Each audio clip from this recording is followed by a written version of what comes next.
अब हम स्टार्ट कर रहे हैं advance Excel classes. Advance Excel शब्द का यूज़ क्यों, ये कंसेप्ट कहीं ना कहीं आता है। Excel, advance Excel. असल में एक्सेल या एडवांस एक्सेल की बात करें तो कोई विशेष डिफरेंट नहीं है। ऐसे देखा जाए तो वर्किंग प्रोसीजर जो है वो होना चाहिए एक ऑफिशियली, एक संस्थागत बात करें, एक कॉरपोरेट बात करें। यदि वो करने में हम सक्षम हैं तो कहीं ना कहीं हमारी पद्धति कंप्लीट मानी जाएगी। असल में एडवांस एक्सेल का यूज़ इसलिए किया गया कि अब जो सॉफ्टवेयर है जो जटिलता भरे पड़े हैं वो, और आज से पुराने सॉफ्टवेयर की हम बात करें उनमें काफ़ी अंतर है। एक समय का जो एक्सेल था तकरीबन तकरीबन उसमें बहुत ही सिलेक्टेड कमांड थे, 28 कमांड के समथिंग उसमें थे। यदि हम 2003 की बात करें तो एक्सेल 2003 बहुत ही सिलेक्टेड दायरे में काम करता था। उसके अंतर्गत कुछ रो थे, कॉलम थे, 256 कॉलम हुआ करते थे और पैसे थे या 536 रो हुआ करते थे। आज की हम बात करें तो वही रो 10 लाख तक पहुंच गया। वही जो कॉलम 256 हुआ करते थे वो 16,000 तक पहुंच गए। और एक सीट नहीं, ऐसे कई सीट है। आज के एक्सेल को प्रोग्रामिंग कंसेप्ट पर कहीं ना कहीं माइक्रोसॉफ्ट ने रिप्रेजेंट किया, नहीं जो डॉट नेट प्लेटफॉर्म है उसको और ऑफिस को दोनों को इंक्लूड कर दिया। ये पाया गया कि एक ऑफिस में कहीं ना कहीं कोई एक सॉफ्टवेयर टेक्निक से जुड़ना चाहे तो क्या करे। तो ये पाया गया कि कहीं ना कहीं डॉट नेट फ्रेमवर्क पर हर कोई व्यक्ति काम नहीं कर सकता या करना नहीं चाहता। जो प्रोग्रामिंग कंसेप्ट में इन्वॉल्व नहीं है वो उसकी ओर जाएगा ही नहीं। तो डॉट नेट फ्रेमवर्क को डिजाइन डेवलप करने का उद्देश्य क्या रह गया। तब कहीं ना कहीं उनको लगा कि शायद हमारा ऑफिस पैकेज जो कॉमन है हर संस्था में, चाहे वो छोटे ऑफिस हो या बड़े हो, कॉरपोरेट हो, सभी जगह बखूबी कहीं ना कहीं उसका यूज किया जाता है, मैंडेटरी एप्लीकेशन के रूप में जाना जाता है, समझा जाता है और प्रयोग किया जाता है, यूज किया जाता है। तब उन्होंने नए वर्जन में डॉट नेट फ्रेमवर्क को इंक्लूड कर दिया। आज का जो ऑफिस पैकेज है या जिसे हम कहते हैं एक्सेल है, एक्सेल ही नहीं पूरा ऑफिस पैकेज के अंतर्गत उन्होंने वीबी के पूरे कोड को इंक्लूड किया है। डॉट नेट फ्रेमवर्क जो था उसको इंक्लूड किया है।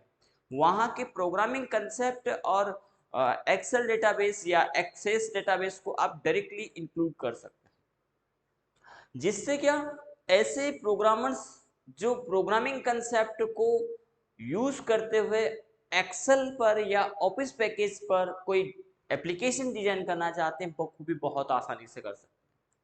साथ ही साथ वे यूजर जो प्रोग्रामिंग कंसेप्ट में जाना ही नहीं चाहते और इजीली तौर पर अपना वर्किंग प्रोसीजर फॉलो करना चाहते हैं, उनके लिए भी बहुत ही इजी इन्वायरमेंट दिया। लेकिन जितना हम इजी कहते हैं वो उतना इजी है नहीं। असल में प्रोग्रामिंग, ये सब कुछ तैयार करने के लिए प्रोग्रामिंग लगेगा, बिना प्रोग्राम के तो संभव नहीं है। फंक्शनलिटी लगेगा। अब माइक्रोसॉफ्ट ने क्या किया है, जैसे एक वी लुकअप है तो एक वी लुकअप को फंक्शन के तौर पर दिया, लेकिन वो भी एक कहीं ना कहीं प्रोग्राम है। अब वो डेटा कंटेंट कैसे उठाए उसका आइडियाज हमें कई तरीके से आना चाहिए। उसके साथ में हमें इफ स्टेटमेंट के साथ में आना चाहिए, उसके साथ में हमें डी गेट का फॉर्मूला आना चाहिए, उसके साथ में हमें सम इफ्स का फॉर्मूला आना चाहिए, हमें काउंट इफ का फॉर्मूला, ऐसे कई फॉर्मूलेज हैं। इंडेक्स भी करते हैं, सॉर्ट भी करते हैं, डेटा मैनिपुलेट भी करते हैं, कई प्रकार के फॉर्मूले हैं। यदि हम कहते हैं कि हम एक्सेल में आपको सब कुछ, तो ना जीना। हमारा कंसेप्ट होता है एक आइडिया जनरेट करना। कोई भी व्यक्ति कह दे कि हम सब कुछ सिखा देंगे तो ना जीना। आप आइडियाज पे, कंसेप्ट पर ध्यान रखिए। काम जो है, वर्क है, वो हमें भी नहीं पता कि आपको कैसा वर्क लग सकता है, कैसी कंडीशनें लग सकती है, इसके बारे में तो वहीं पर ऑन स्पॉट ही आपको वर्क करना पड़ेगा कि ये इसके लिए क्या फार्मूला लगाएं, इस डेटा को लाने के लिए ऐसा क्या बेस तैयार करें कि ये इजीली हमारे सामने रिप्रेजेंट हो। और उसके कई तरीके हैं, कई तरीके के फॉर्मूले आप उसमें यूज कर सकते हो। और जब उन सभी के फंक्शनलिटीज को, उन सभी कंसेप्ट को हम समझने के लिए जाते हैं, तो फिर ये शब्द यूज किया जाता है एडवांस्ड एक्सेल। हम कहेंगे कि आप एक्सेल सीख रहे हैं तो एक्सेल के पहले वर्ड को भी सीखिए, क्योंकि आज का वर्ड वो वर्ड नहीं रहा जो पहले था। अब वर्ड को ग्राफिकली किया गया और इतना अच्छे से डिजाइनिंग आप कर सकते हैं, जो एक कोरल ग्राफिक्स जिसमें डिजाइन आप कर सकते हैं, कहीं ना कहीं उससे मिलता जुलता ग्राफिक आर्किटेक्चर आपको मिलता है और इजी मिलता है। कोरल ड्रा अपने आप में एक कंप्लीट एप्लीकेशन है, उसमें कोई दो राय नहीं है। कर्ल कहाँ और वर्ड कहाँ, उनका कंपैरिजन नहीं किया जा सकता, लेकिन एक सामान्य यूजर के लिए जो नॉर्मली एक डिजाइनिंग करके और डेली रूटीन में यूज करना चाहता है, उनके लिए बहुत अच्छा कंसेप्ट है। चाहे वो बुक पब्लिकेशन हो या एक सामान्य पैम्पलेट डिजाइन का काम हो, वो सब इसमें बखूबी कर सकते हैं, ऐसा नहीं है। हालांकि कुछ मामले ऐसे हैं जो रेजोल्यूशन की है, हाई ग्राफिक्स क्वालिटी की बात आती है, तो वहाँ पे कोरल ड्रा ही यूज होता है। और जो प्रोफेशनल है वो कोरल ड्रा का लाइसेंस यूज करते हैं और उस पर वर्क भी करते हैं, और बखूबी वो करना भी चाहिए, बहुत अच्छा एप्लीकेशन है फिलहाल के लिए। तो वर्ड सीखने से क्या होगा कि जो मेन्यू सिस्टम है, जो टेक्निक है, वो आ जाएगी फिर एक्सेल पर।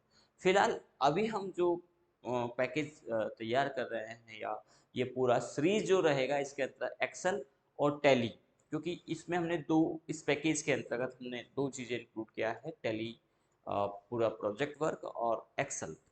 और इन दोनों को सीखने समझने के लिए पैकेजिंग चार्ज मात्र 1500 रुपये है, और एक मिनिमम फीस में आप घर बैठे ही टेली विद प्रोजेक्ट वर्क और एडवांस एक्सेल के वीडियो लेक्चर्स आपको मिलेंगे।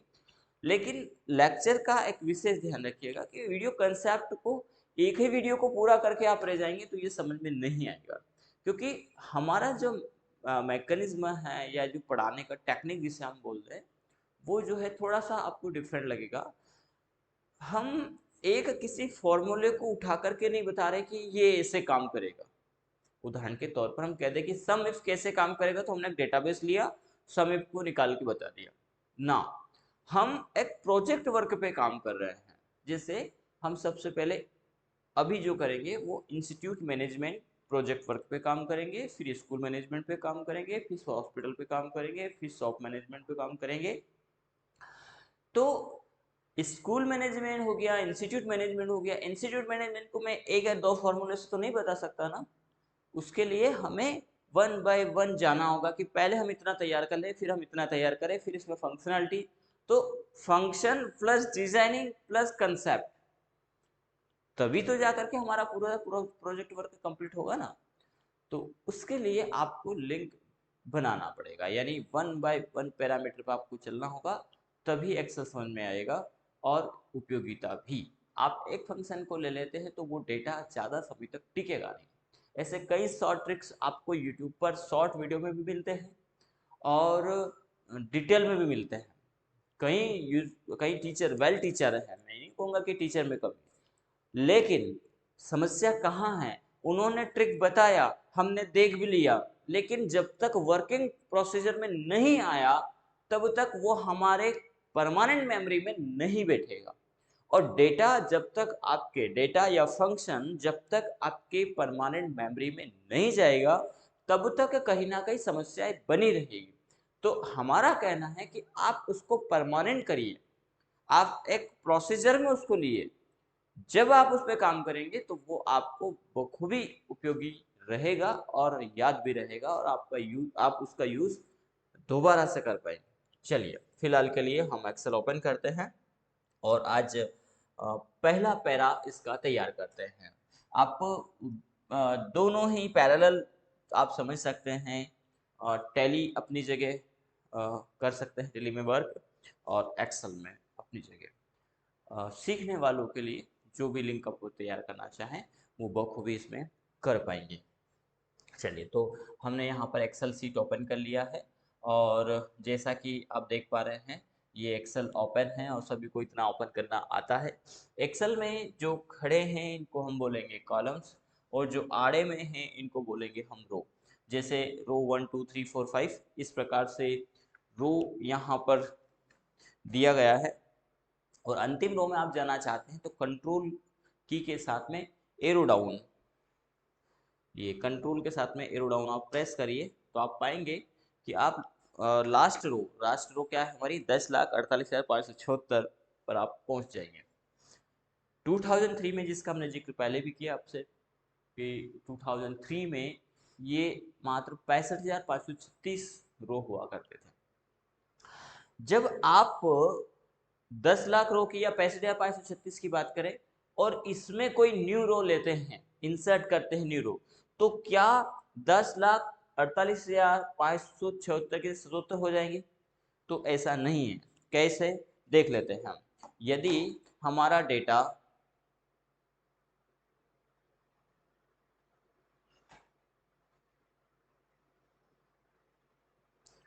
हमने यहाँ पे टाइप किया 1 2 3 4, इनके बीच में हम एक रो यहाँ पर इंसर्ट कर रहे हैं। राइट क्लिक किया, देन एक रो इंसर्ट किया।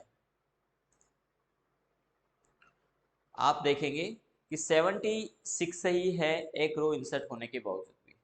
तो ये क्वेश्चन भी पूछा जा सकता है सीपीसीटी या कॉम्पिटिटिव, दिल्ली पुलिस आने वाला है, ध्यान रखिएगा। दिल्ली पुलिस आने वाला है। वी लुकअप का फॉर्मूला पिछली बार पूछा गया है, एच लुकअप उसमें पूछा गया है, ध्यान रखिएगा। अब इजी क्वेश्चन नहीं पूछे जाएंगे। तो क्वेश्चन क्या बनता है कि एक एक्सेल सीट के अंतर्गत 10,48,576 सीट रो है। यदि एक रो इंसर्ट करेंगे तो रो की संख्या क्या होगी? 77, 78 या 75, 76? ध्यान रखिएगा। इंसर्ट करने से माइंड में ये आता है कि 76 है, एक और लेके आए, इंसर्ट यानी लाना, एक और लेके आए तो 77 हो जाएगा। ना जी ना, ध्यान रखिएगा। एक रो इंसर्ट करने पर एक्सेल उसी को मैनेज करता है, ऊपर नीचे कर देगा। आप ऐसे तो कितने भी इंसर्ट करते जाएंगे जितनी जरूरत है। तो ये एक लिमिट है, क्राइटेरिया है, ध्यान रखिएगा। तो ये तो हमने बेसिक आ गया तो बता दिया आपको। तो हमारी टोटल रो की संख्या 10,48,576 है। और एंडिंग में पहुंचने के लिए कंट्रोल डाउन हमने यहाँ पे प्रेस किया है। यानी एक सीट पर एक बार में कितना डेटा आप रख सकते हैं? तो 10 लाख लोगों का डेटा एक ही सीट पर आप रख सकते हैं। इतना लिमिटेशन, इतना डेटा रखने का कैपेसिटी दिया है एक सीट। और रखना है और इंसर्ट कर सकते हैं, यानी कि कितना? तो सीट लाने की कोई कैपेसिटी नहीं है। जितना मेमोरी है इतना एक्सेल ने दिया है, बहुत है। हालांकि इतना सारा डेटा किसी कारणवश लॉस होता है तो डेटा लॉस की भी एक बहुत बड़ी समस्या है, और यूज़र को ये ध्यान रखना चाहिए कि कैसे भी करके डेटा लॉस न हो, चाहे उसका बैकअप रखे या कोई ऐसे मैकेनिज्म आप तैयार करें जिससे डेटा लॉस न हो। कई मामलों में डेटा लॉस हो जाता है। चलिए फिलहाल के लिए अब हम आगे बढ़ते हैं। यहाँ पर वर्किंग प्रोसीजर कैसे होना है वो हम पूरा समझते हुए चलेंगे वन बाय वन। सबसे पहले थोड़ा सा हम इस जो सीट हमने लिया है इसको हम पहले तो सेव कर ले, ताकि हमारा पूरा फॉर्मेटिंग वगैरह सब कुछ आगे हमें काम आता रहे। तो हम इसको सेव कर देते हैं डी में, एक्सेल क्लासेस के अंतर्गत, और नाम दे देते हैं ऑनलाइन एडवांस एक्सेल, ताकि याद रहे। चलो सेव कर दिया हमने। एक और हम पैरामीटर यहाँ पे थोड़ा सा यूज़ कर बैकग्राउंड का। बैकग्राउंड का सिर्फ इसलिए ताकि जो रेजोल्यूशन है कैमरे का वो और इसको आपको प्रॉब्लम नहीं जाए, इसलिए हम इसका थोड़ा सा बैकग्राउंड सेट कर रहे हैं। बाकी इसका कोई विशेष यूज़ नहीं है। आप चाहें तो बैकग्राउंड पे काम करें, अदरवाइज आप छोड़ सकते हैं। यहाँ पर थीम दिया हुआ है, हम थीम देखते हैं। थीम से नहीं होगा,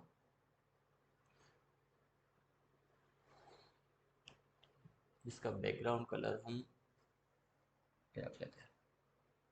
जब बैकग्राउंड करेंगे तो रो और कॉलम यहाँ पर दिखाई नहीं देंगे। तो रो कॉलम भी हमारे दिखाई दें इसके लिए हम बॉर्डर का भी सेट कर लेते हैं, सिलेक्शन कर लेते हैं, ऑल बॉर्डर ये कर देते हैं। तो अब हमारे रो कॉलम्स दिखाई देने लगे हैं और बैकग्राउंड कलर हमारा यहाँ पर प्रॉपरली आ गया है। ठीक है, व्हाइट पे भी काम कर सकते हैं आप जैसा चाहें। अब सबसे पहले क्या, तो हम यहाँ पर सबसे पहले एक डेटाबेस तैयार करते हैं स्टूडेंट का, वहीं से हम स्टार्ट करते हैं।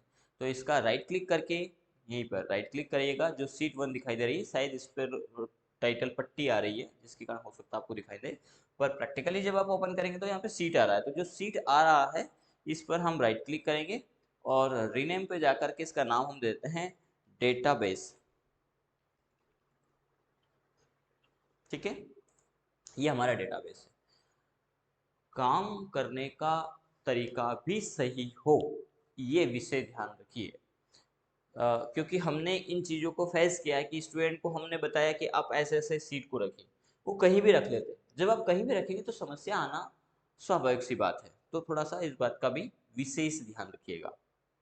चलिए, सबसे पहले हम नंबर यहाँ पर जनरेट करते हैं, एक पैराग्राफ रख रहे हैं सीरियल नंबर का, ताकि हमारी काउंटिंग हो जाए कितने हमारे पास डेटा है। तो उसका हमने नाम दे दिया एसएन यानी सीरियल नंबर।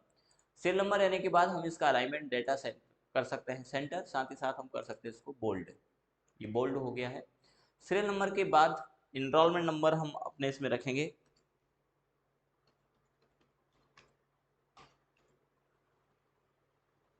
इनरोलमेंट। ठीक है, ये हमने रख दिया। अब जरूरी नहीं कि ये फील्ड जो हम बना रहे हैं इसमें कोई संशोधन नहीं होगा, हमारी आवश्यकता ऐसे बढ़ेगी, जहाँ जहाँ हमें लगता है वहाँ पर हम इसमें संशोधन कर लेंगे। इनरोलमेंट के बाद हम रख लेते हैं नेम, नेम के बाद हम रख लेते हैं कोर्स,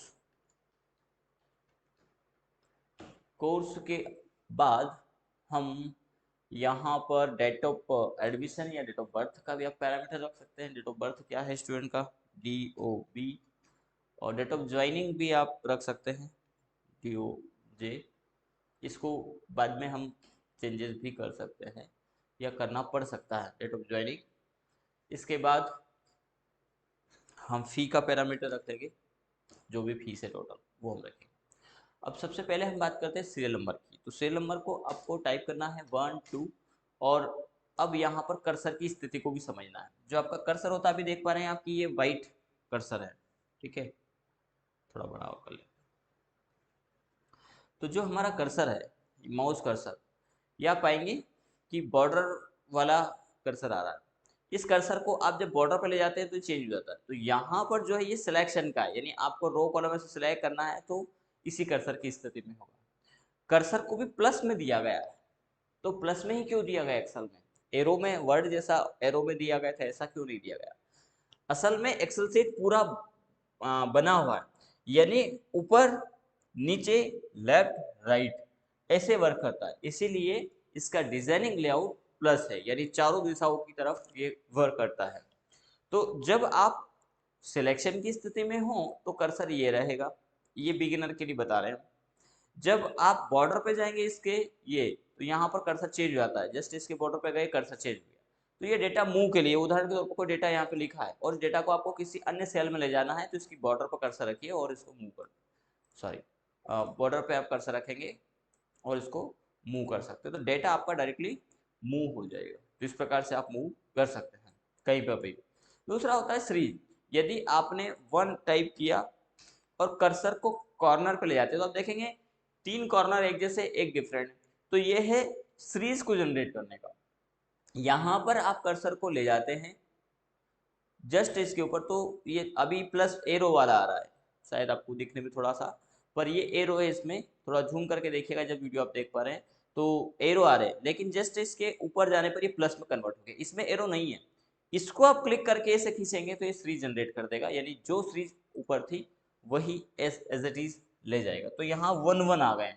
अब हमने दो सेल को सिलेक्ट किया, 1 और 2 दोनों को सिलेक्ट किया और फिर कर्सर को हम यहाँ लेकर के गए।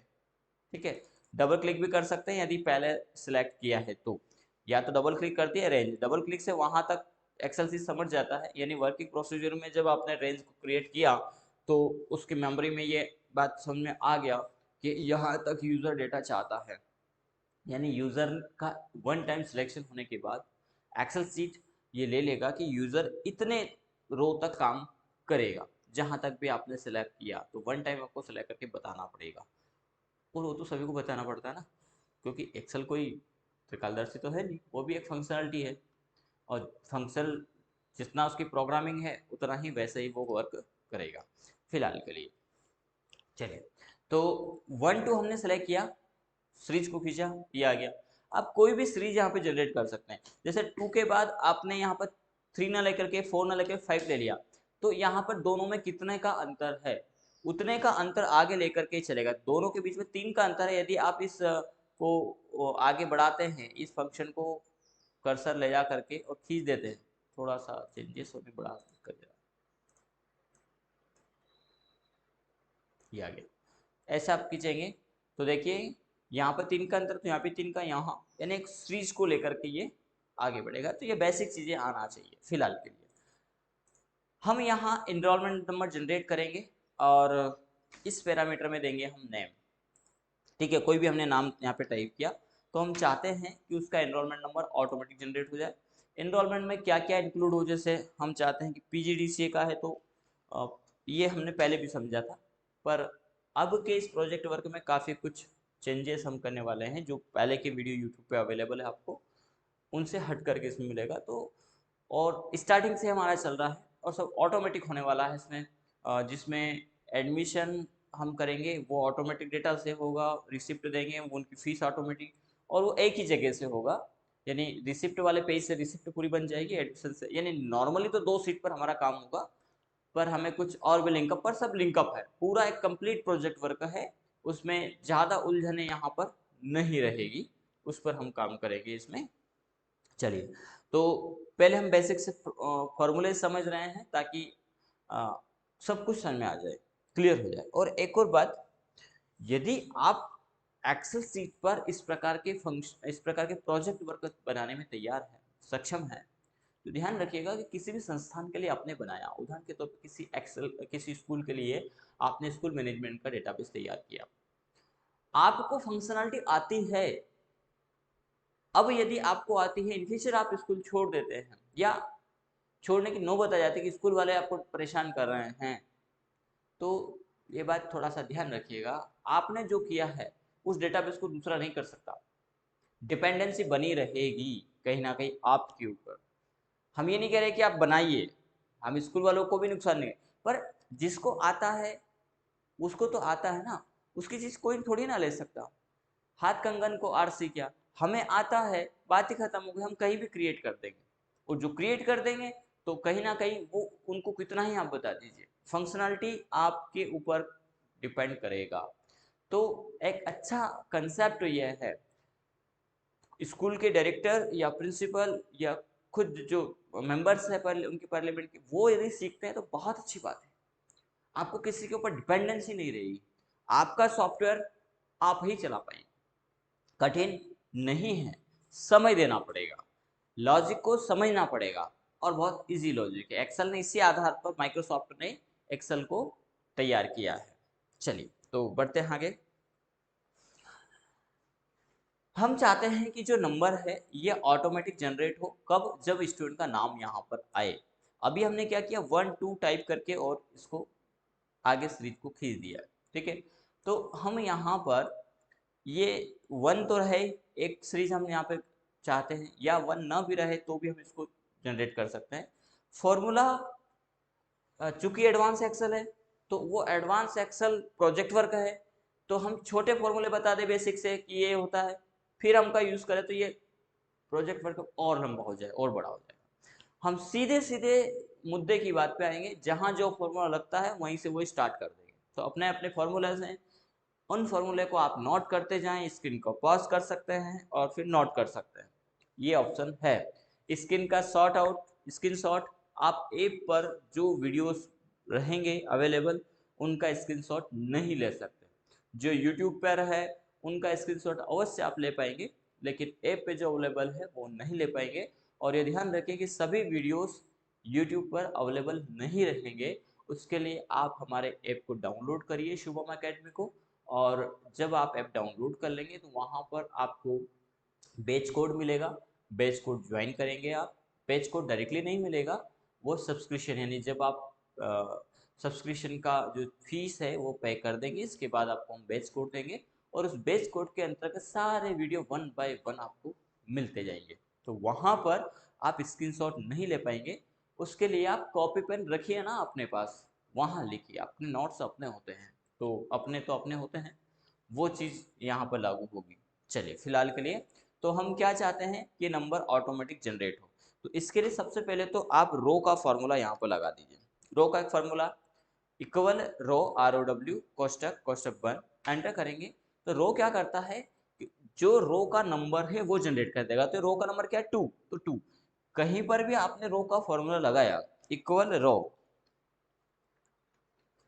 ठीक है, एंटर करेंगे तो बता रहा 5, आप देखेंगे 5 रो है, ठीक है, तो नंबर तो ऑटोमेटिक आ गया। लेकिन ये जो रो नंबर है ये 2 है और हमें यहाँ पर चाहिए क्या, यहाँ पर हमें 1 चाहिए, क्योंकि हमारा सीरियल नंबर तो 1 2 से स्टार्ट होगा ना, पहला फील्ड हमने दे दिया है सीरियल नंबर, तो यहाँ पर क्या चाहिए 1 चाहिए। तो 1 लाने के लिए क्या करेंगे, हम इस 2 में से 1 को माइनस कर देंगे, जहाँ पर भी जो नंबर चाहिए उतने माइनस कर दीजिएगा, -1 करेंगे तो सीधी सी बात है 1 आ जाएगा, और इसी फॉर्मूले को आप डबल क्लिक करके लागू कर दीजिए, ठीक है, ये ऑटोमेटिक आ गया।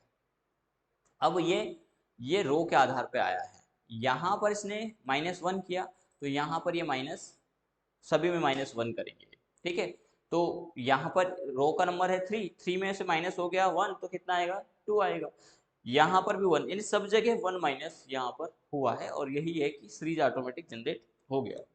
लेकिन ये कब आए, तो हमारी कंडीशन है कि जब यहाँ पर नाम हो तब आए। कब आए, जब नाम हो तो आए, अदरवाइज नहीं आए। तो नाम कैसे आएंगे, नाम हम 1 बाय 1 ही देंगे हर कोर्स का। तो क्या करना है, यहाँ पर हम फॉर्मूला लगाते हैं इफ यानी होता है यदि, ठीक है, तो हम इस फॉर्मूले के पहले यहाँ रो के पहले लगा देते हैं इफ का फॉर्मूला, कि यदि क्या हो, कोष्टक लगाना। देखिए लॉजिकल टेक्स्ट पूछ रहा, तो लॉजिकल टेक्स्ट क्या हमारा, ये एड्रेस यानी सी क्या है तो कॉलम, और 2 क्या है रो, तो इसको हम बोलेंगे C2। तो यहाँ पे ऑटोमेटिक लिखा आ गया है C2, आप देख पा रहे हैं। C2 इक्वल क्या हो, ब्लैंक हो, यदि C2 में कोई वैल्यू नहीं हो तो क्या करे, तो रो का फॉर्मूला है ना जी ना, तो ब्लैंक ही आए। यदि C2 में कोई वैल्यू नहीं है तो कोई वैल्यू नहीं आए, अदरवाइज क्या हो, अदरवाइज जो रो का फॉर्मूला लगाया है वो आ जाए, बस जो रो का हमने लगाया था वो आपको पहले ही बता दिया। अब इसको आप डबल क्लिक कर दीजिए और सब पर लागू कर दीजिए, थोड़ा सा, ठीक है, ये देखिए ऑटोमेटिक यहाँ से नंबर चले गए, ठीक है। तो यहाँ पर कोई नाम हम लिखते हैं, जैसे हमने जय को नाम जोड़ा, ऑटोमेटिक नंबर 2 जनरेट इसका हो जाएगा। तो ये था सीरियल नंबर को जनरेट करना ऑटोमेटिक। यदि सीरियल नंबर जनरेट करना है तो हम यहाँ पर लगाते हैं इफ C2 इक्वल, या जो भी सेल एड्रेस है उसको हम देंगे, ब्लैंक हो तो ब्लैंक का है, अदरवाइज फिर क्या करें, रो का फॉर्मूला हमने लगाया, ये रो ऑटोमेटिक उस नंबर को देगा, -1 हमने कर दिया है कि जो भी रो नंबर है, क्योंकि 2 रो नंबर है उसमें से एक को कम कर दिया, क्योंकि एक रो हमने फील्ड के लिए ले लिया है। देन एंटर करेंगे तो आप पाएंगे कि वो नंबर यहाँ पर जनरेट हो गया है। इसी प्रकार हम इनरोलमेंट को भी जनरेट कर सकते हैं। तो आज हमारा बेसिक कंसेप्ट था, नेक्स्ट क्लासेस में इनरोलमेंट नंबर जनरेट करना और आगे का जो कंसेप्ट है उसको हम देखेंगे। आपको भी ज़्यादा लंबा नहीं खींचेंगे, हर वीडियो में, हर वीडियो एक अपने आप में कंसेप्ट वाइज है, उसको आप लेकर के चलिएगा, बखूबी आप घर बैठे ही एडवांस एक्सेल सीख पाएंगे, ठीक है। तो आज की क्लासेस में इतना ही।